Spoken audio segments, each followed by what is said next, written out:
Hello students, this is Bhavna Kaushik. Chapter 3 Civics What is Government? Lecture 2. Today we will study functions of government. The government plays a very important role in the lives of people. It takes important decisions related to the country. The government manages the resources and distributes them in a fair manner among the people. It promotes the welfare of the people. It builds in the infrastructure needed for the development of the country, like roads, bridges, etc. It protects the boundaries of the country from internal and external attacks. It maintains law and order in the country. Now, these are all functions of the government. Now, government has a lot to do. There are so many functions which are related to the government. The government has to manage the resources. The government has to distribute these resources. Government has to look after the welfare of the people. It builds the infrastructure like roads, bridges, etc.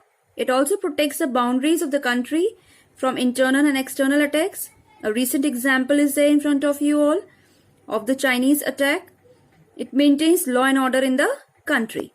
I hope you have understood the functions of the government. Next is types of government. Can you see types of government?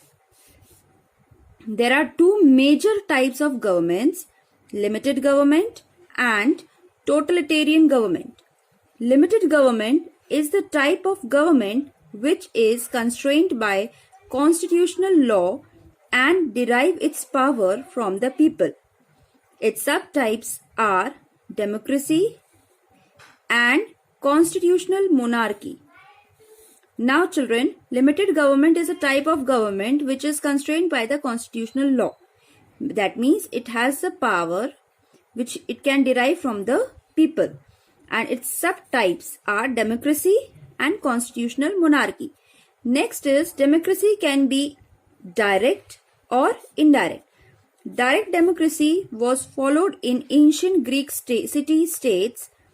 Almost all the modern democratic governments have indirect democracy, where the people chose their representatives who form the government. In the memorable phrase of President Abraham Lincoln, democracy is government of the people, by the people, and for the people. Freedom and democracy are often used interchangeably, but the two are not synonymous. Democracy is the institutionalization of freedom. So you can see on your screen this phrase. Now, almost all the modern democratic governments, they have indirect democracy, where the people, they chose their representatives who form the government. As we go and cast the votes, and then we choose the representative whom we want.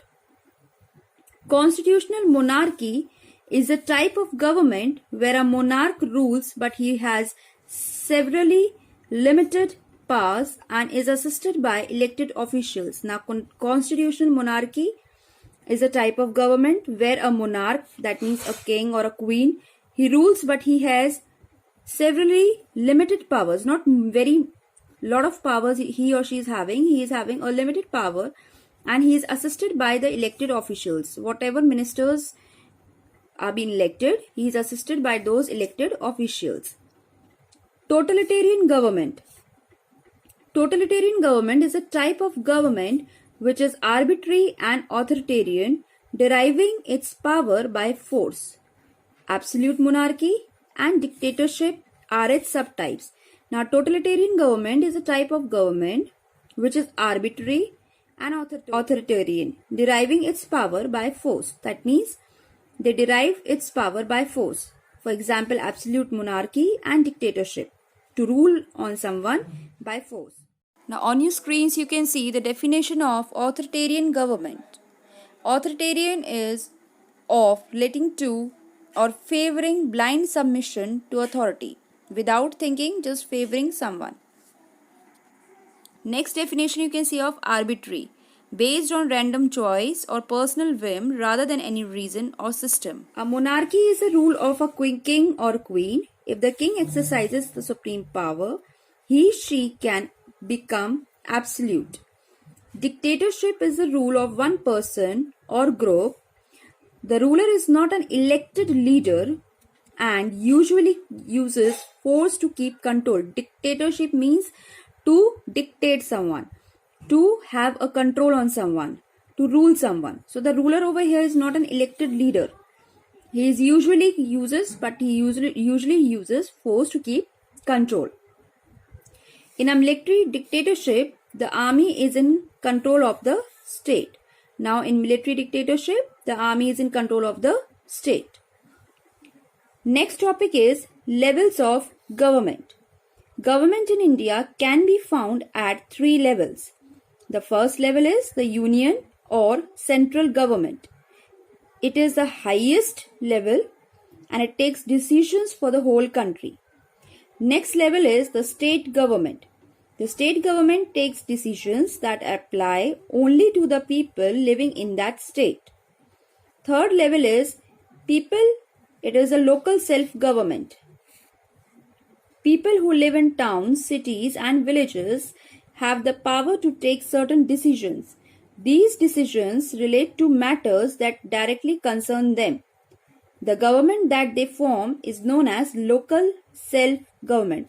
So these are the 3 levels of the government which I have already explained you yesterday in the mind map, not fully, but a brief description I have given you about these level of the government. You can see this legislative organ of the union government. Can you see? Yes, we will study about legislature, executive and judiciary in the next topic. Thank you and have a nice day.